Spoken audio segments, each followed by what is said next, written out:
Not like a creep. I wasn't trying to invade her privacy just for the sake of it. I just needed to know. Because something in my gut told me that if I didn't look now, I'd keep imagining worse. And after what I saw her do to Marcus, I had to know what I was dealing with. I opened the box and found her discharge papers first. At the top, United States Marine Corps. Then her name. Staff Sergeant Ivy Hart. My wife. The same woman who cried during dog food commercials and spent half an hour making sure the birdseed piles were symmetrical for the cardinals. Her military occupational specialty code was listed as 0317. I didn't know what that meant at the time, but it sounded important. I googled it later. Scout Sniper. I had to read the line 3 times before it sank in. Scout Sniper. I sat on the edge of the bed with the papers in my lap, unable to process what I was holding. Ivy Hart, Staff Sergeant, trained to eliminate targets from distances most people couldn't even comprehend. The words were surreal. My wife, the same woman who spent Sunday mornings photographing butterflies and correcting my grammar during board game nights, used to kill people for a living. There was a photo, too. Tucked in with the documents, like a snapshot from a life she'd never planned on sharing. It was Ivy in full camouflage, crouched low in what I assumed was a sniper's nest. Her face was painted in greens and browns, her eyes narrowed in concentration, a rifle resting steady in her hands like it belonged there. She didn't look angry or hard or even proud. She looked calm, focused, peaceful in a way that was almost unsettling. I stared at that photo for a long time. How do you reconcile the person you think you know with someone capable of that level of controlled violence? I didn't know. I still don't. But I knew then that there was a whole part of Ivy's life she'd never shared with me. And I started to wonder what else I didn't know. Meanwhile, Judith was doubling down on her petty harassment campaign. She filed a police report accusing Ivy of assaulting Marcus, which was ironic considering they were trespassing when it happened. The report didn't go anywhere. Apparently, it's hard to press charges when you're the one breaking the law. So she escalated, what she called enhanced monitoring. I had to laugh at that. Enhanced monitoring sounded like something out of a Cold War spy novel. But it was just more of the same garbage. Compliance checks, notes about made-up violations, photos taken from across the lake or through the hedges. Davenport started showing up more frequently, always when I wasn't home. Twice a week, minimum. But never when I was around, always when Ivy was alone. I started keeping a log of their visits, the times, the photos, the fake citations. Thinking maybe we'd need to take legal action. But Ivy, she never seemed bothered. If anything, she got calmer. More focused. And that scared me even more. The breaking point came when the Hendersons, an older couple from 2 streets over, dropped by, desperate and clearly upset. They'd been fined $800 for non-compliant lighting. Their offense? Their porch bulb gave off warm white instead of cool white light. $800. For a light bulb. They were thinking about selling their house just to get away from Judith's tyranny. Ivy stood quietly during that conversation, arms folded across her chest. And I saw it. That shift in her posture. That change in her expression. It was the same one I saw right before she brought Marcus to the ground. Something behind her eyes clicked into place, and I knew, without her saying a word, that she had just made a decision. After that, things changed. She started taking long walks around the lake every morning. Exercise, she said. But when she came home, she always had little tidbits of information. Who left for work when? Which neighbors had security cameras? When UPS dropped off packages. It was subtle at first, just conversation. But soon, it became clear, she was mapping out the entire neighborhood. Pattern recognition. Intelligence gathering. Surveillance disguised as idle curiosity. One night, I walked into the kitchen and found her cleaning what looked like an old rifle scope. The precision in her hands was unnerving. When I asked if she needed help, she didn't look up. Just kept polishing the lens and said, in a voice so calm it felt unnatural, "You never aim unless you're ready to end it." I didn't know how to respond to that. I just mumbled something and walked away. But the words haunted me. Later, I caught her casually asking neighbors about Judith and Davenport. But it wasn't small talk. It was methodical. Precise. One question led to another. And before I knew it, people were sharing personal anecdotes, schedules, vulnerabilities. Then I found the notebook. It said bird watching notes on the cover. But inside were names, addresses, schedules, physical and behavioral details. Patterns of movement. Medication drop-offs. Drinking habits. It was a surveillance file. disguised as nature notes. One evening, I caught her on the dock with binoculars, aimed at Judith's house. Ivy didn't even flinch when I asked what she was doing. The kind that fly around at night making too much noise, she said. Later that night, I asked her if she was spying. Her answer was simple. Chillingly simple. They started it. And that's when I knew. This wasn't about bird watching. This was reconnaissance. Counter-surveillance. And my wife? She was the most dangerous person in this neighborhood. Finding weaknesses. Identifying vulnerabilities. That's what they train them to do. They're taught to notice the small things others overlook, routine patterns, careless habits, the things people do when they think no one's watching. They're trained to be invisible, to gather intelligence without detection, and to eliminate threats with surgical precision. Ivy never talked about her time in the Marines, not really. I'd known she served, of course, but the specifics were vague. Communication support, she'd said once, and I never pushed. But the truth was different, deeper, and far more complicated than that. And Judith Hale, our petty, power-drunk HOA president, had no idea she'd just declared war on someone who was trained to win them. I asked Ivy once if she missed the Marines. It was after dinner, one of those quiet nights where everything felt deceptively normal. She smiled, that calm, measured smile she used when she didn't want to give away too much. Every job teaches you skills, Theo, she said. The trick is knowing when to use them. I remember sitting there across from her, watching her casually sip her tea like she hadn't just delivered the most ominous line of the year. I wasn't sure if it was supposed to be comforting or terrifying. And to be honest, I'm still not sure. I've always liked a good revenge tale. You know the kind, slow burns, justified payback, the moment the villain gets exactly what they deserve. But living in one? That's different. It's not thrilling. It's not satisfying. It's unsettling, especially when your wife is the one plotting it, and you're just trying to keep up. Ivy started what she called getting to know the community better. Sounds wholesome, right? Just a friendly neighbor looking to connect. But once I started paying attention, I realized what she was actually doing. She jogged the neighborhood every morning. Not fast, not rushed, just enough to be seen.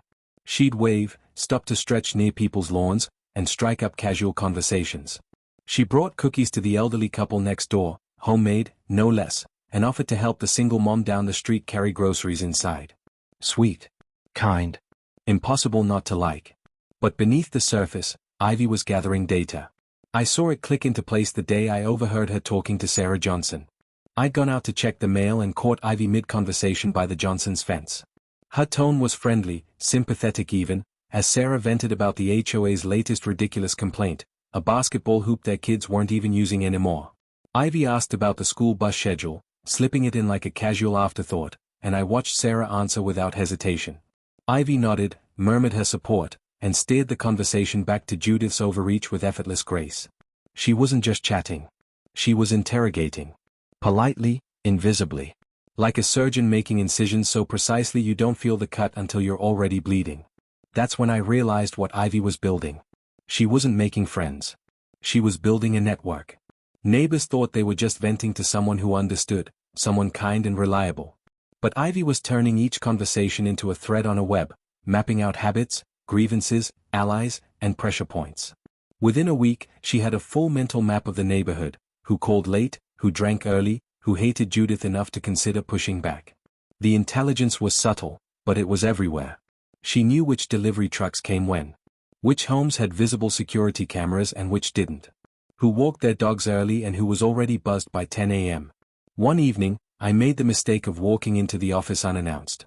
Ivy had been in there a lot lately, claiming she was reorganizing her photo archives. But that night, I saw something different. Behind the desk, partially concealed by a curtain, was a corkboard.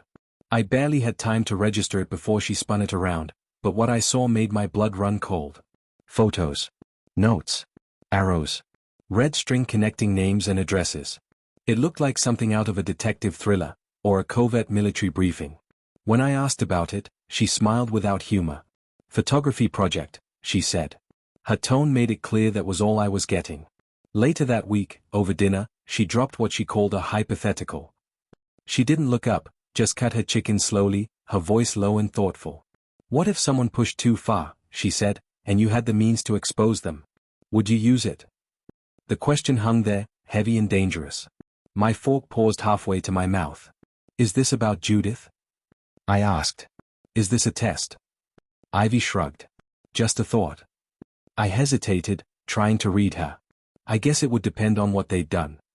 She nodded slightly, watching me like she was studying my response for hidden meaning. Like my answer mattered in a way I didn't fully understand. Then came the comment that truly shook me. Judith's vulnerable on Thursdays, Ivy said one evening, as if noting the weather. I froze. What do you mean, vulnerable?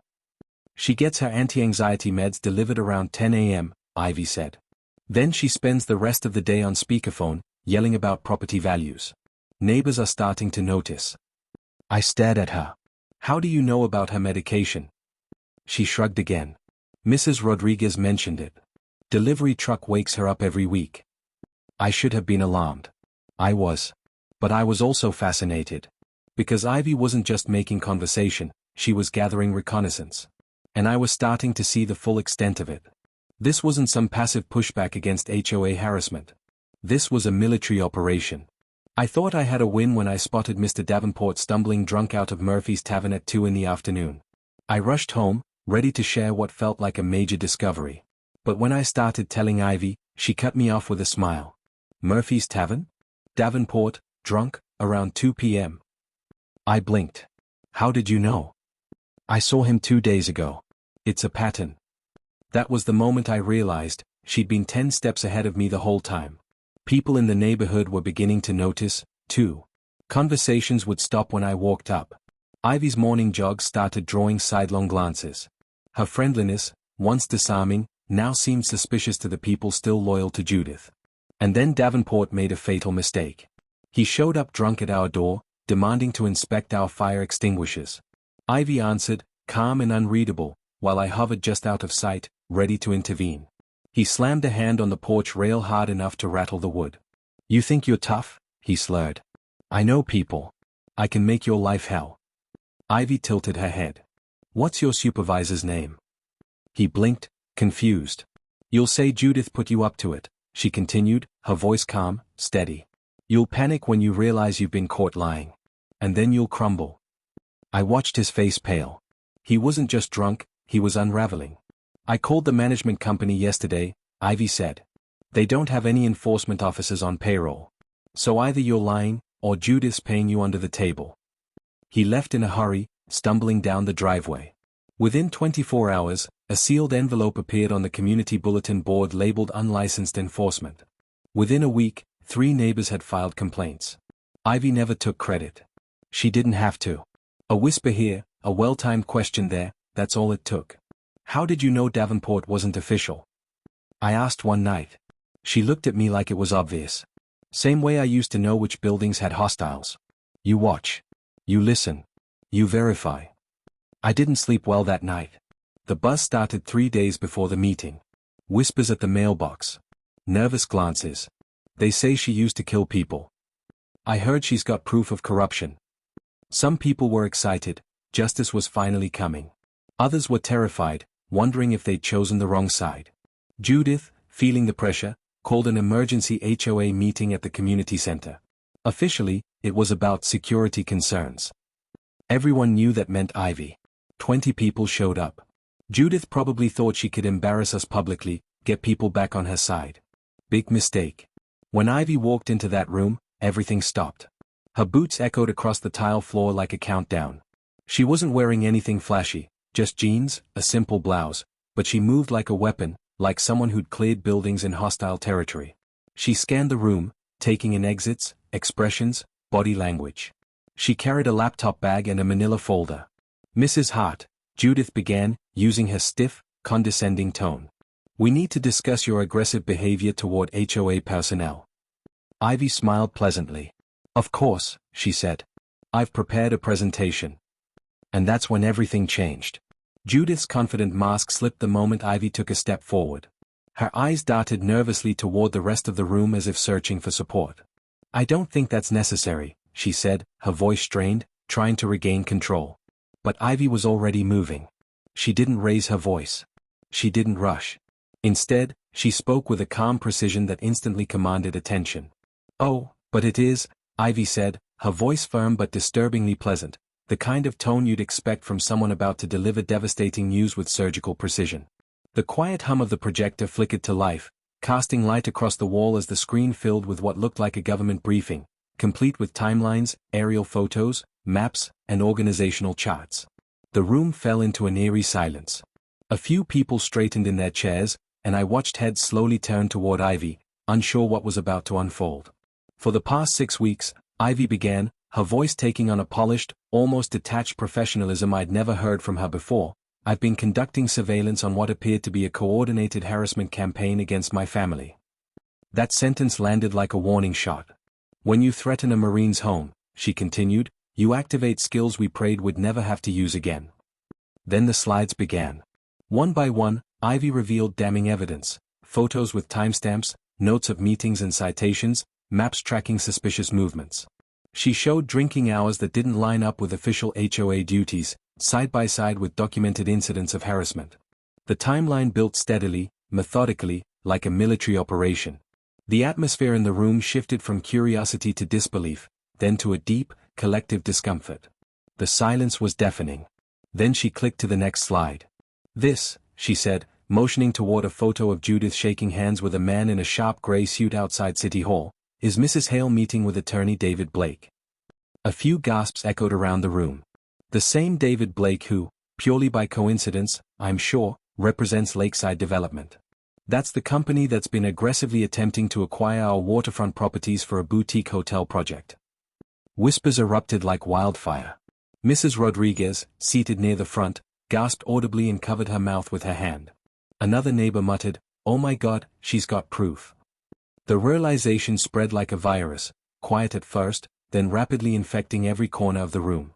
For months, rumors had swirled about Lakeside's interest in the neighborhood, but no one could pin anything down. Now, the dots were connecting: aggressive HOA citations, pressure tactics, attempts to fine and shame homeowners. This wasn't incompetence or power tripping. It was a campaign. Coordinated. Calculated. Judith rose to her feet abruptly, her face turning a deep shade of crimson. "You're threatening us," she accused, her voice trembling. She gripped the back of her chair as if it were the only thing keeping her standing. Ivy didn't flinch. She clicked the remote again. The screen displayed an official military discharge certificate. United States Marine Corps Staff Sergeant Ivy Hart, she read aloud. Military Occupational Specialty 0317. Scout Sniper. 2 combat tours in Afghanistan. For a moment, no one moved. You could have heard a pin drop on the carpeted floor. Judith looked like she'd been struck across the face. Her posture faltered as she stared at the screen, absorbing what she was now up against. This wasn't a disgruntled neighbor. This wasn't just a protective wife. This was a trained warrior. A professional who had hunted actual enemy combatants across deserts and mountains. "Mrs. Hale," Ivy said, her tone now even, almost pitying, "in my previous job, I spent months surveilling targets, learning their habits, their movements, their weaknesses. Their allies." The next slide showed financial documents. Ivy didn't raise her voice, but every word cut sharper than a blade. Compared to tracking Taliban commanders through the mountains of Kandahar, exposing a petty corruption ring in a suburban HOA?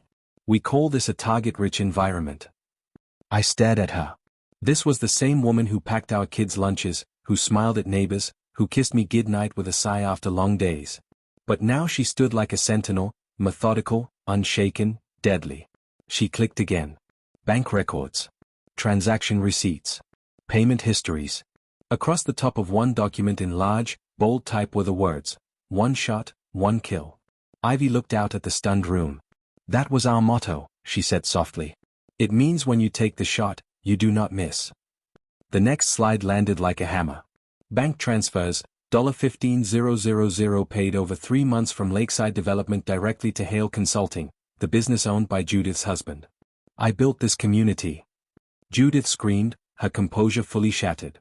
"No," Ivy said, her voice quiet, resolute, and cold. "You exploited it." There was something deeper beneath Ivy's words, grief, maybe. Or a kind of disappointed fury that didn't need to be shouted to be heard. "I left the battlefield for peace," she said. "You brought the battlefield to my door." Judith's hands shook, her whole body trembling. Ivy met her eyes. "I don't miss, Mrs. Hale. And I never leave a job unfinished." It felt like a verdict. But Ivy wasn't done. She clicked to the next slide and let the silence fill the room again.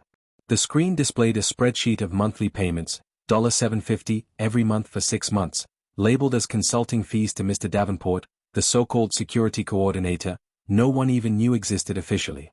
This position isn't listed anywhere in the HOA charter, Ivy explained calmly. These services were not authorized by board vote. No paper trail in the minutes. Mr. Davenport shifted uncomfortably in his seat. I watched his face cycle through shades of red, then purple. Sweat formed a sheen across his forehead. His hands gripped his knees so tightly his knuckles went white. Then came the phone records. Legally obtained, Ivy clarified. With the help of several neighbors who were tired of being woken up by Mrs. Hale's late-night calls. Judith opened her mouth, but Ivy was already a step ahead. And before anyone claims this was all a misunderstanding, another click. An email thread filled the screen, subject lines like Phase 2 acquisition strategy, pressure point analysis, escalated citation frequency. More gasps. Shouts. Someone in the back muttered Jesus, under their breath. And then came the final slide. Official filings. State registered. Names. Dates. Signatures. Judith looked physically ill. Then, Mr. Davenport broke. He stood up, hands shaking, his words tumbling out in a panic. Look, it wasn't my idea, Judith told me it was for the community. Just pressure tactics, that's all. But as he made a move toward the exit, Ivy spoke again. You should hear this part. Her tone wasn't angry. It was just, final. Mr. Davenport froze mid-step, then slowly sat back down. The room remained in stunned silence until a voice broke through. Wait, said Mrs. Patterson, sitting in the third row. You told me last week you were unpaid volunteer staff. Boom. The contradiction echoed through the room. People began murmuring again, this time louder. The betrayal had been personal. They'd all been lied to. Played. Ivy nodded slowly.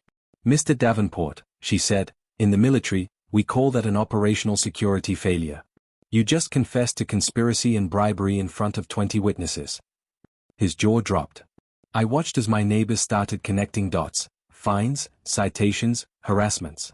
Mrs. Rodriguez turned to her friend and said, they fined me for feeding birds. A father shouted, they made me take down my son's basketball hoop. Voices overlapped in chaos. And then, a man in a green golf polo stood up. I recognized him, one of Judith's biggest supporters. He removed his HOA badge and tossed it on the floor. I'm done with this, he said loudly and walked out. The slam of the door behind him was like a judge's gavel. Final. Still, Ivy didn't move. She simply watched Judith, who looked like a house slowly collapsing under its own weight. Her eyes darted, seeking help, rescue, explanation, but there was none. Ivy, calm as ever, observed her like she was taking mental notes, detached, cool, methodical. There wasn't satisfaction in her eyes. There was certainty. Like a mission completed with absolute precision. Then Judith, in a final burst of desperation, pointed a shaking finger toward Ivy and let out a scream so shrill it silenced the room again. But Ivy didn't move. She didn't have to. Because everyone in that room already knew. The battle was over. And Ivy hadn't just won. She'd dismantled her enemies without raising her voice, like a sniper breaking down a rifle. And she wasn't even finished yet. She's dangerous. She murdered people. You're letting a trained killer run our neighborhood. The accusation sliced through the room like a blade. For a heartbeat, no one moved. The words hung there, suspended in the thick air of the meeting room, and I could see the way a few people actually considered them. Judith's voice, trembling with righteous indignation, had clearly struck a chord, maybe not the truth, but something near enough to fear that it made people pause. And then I stood up. She defended her country, I said firmly, locking eyes with Judith, who flinched, just barely. You tried to sell us out for 15 grand. Silence. But not the kind Judith had hoped for. This time, the silence was sharp, full of suspicion, and it was aimed directly at her. People glanced at one another, unsure, unsettled. Some looked at Ivy, seated quietly in the second row, her posture straight, her expression calm. And then something unexpected happened. Ivy stood. She didn't raise her voice. She didn't posture or project authority. But when she spoke, every person in that room heard her like a bomb going off in their chest. Mrs. Tail, she began softly, her eyes steady on Judith. I've killed 19 people.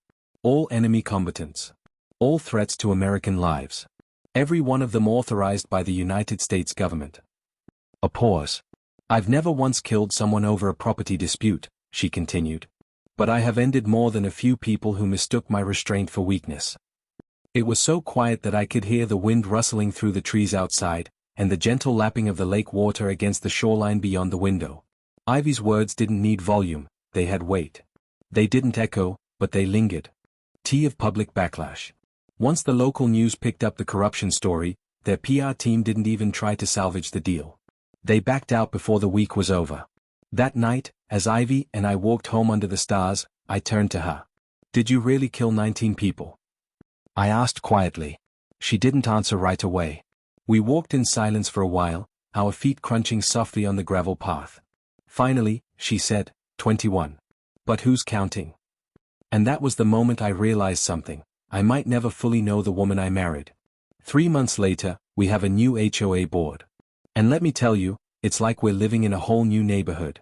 It's wild how fast the atmosphere changed, like someone opened a window and let out years of stale air. The sense of oppression we hadn't even realized we were under had lifted, and in its place was something that had been missing for a long time: peace. Kids are back on their bikes. People are putting garden gnomes on their lawns again. There's laughter at block parties instead of whispers at emergency meetings. That's how we knew the storm had passed. Mrs. Rodriguez took over as president. She runs things like a neighborhood watch group instead of a Gestapo operation. Her first official act? Throw out the nonsense violations. No more fines for wind chimes being too reflective or mailboxes not being HOA beige. She restructured the entire fine system so it actually made sense, and more importantly, so it treated residents like human beings instead of inmates. Mr. Davenport's position? Eliminated. Turns out it never legally existed anyway. He'd been paid under the table, hired through a handshake and hush money. Poof, gone. Good riddance. And Judith? She moved to Florida, we heard. Word is, she's now tormenting some poor retirement community, trying to dominate bingo night and tell veterans what kind of flags they can hang. The federal investigation is still ongoing, but our little lakeside town is calm again.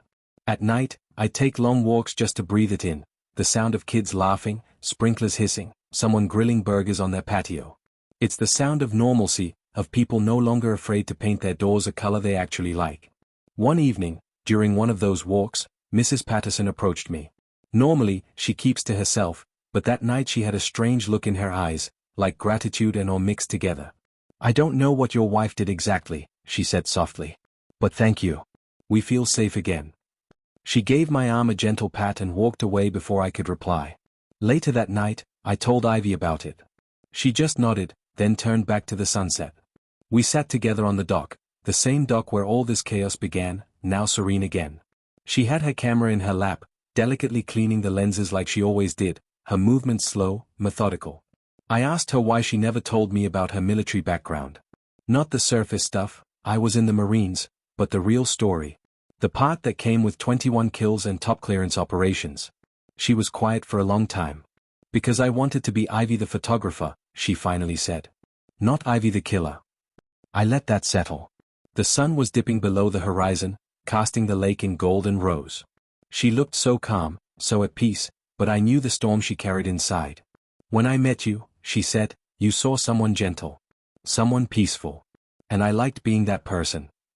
You are that person, I told her. But you're also something more. She gave me a smile.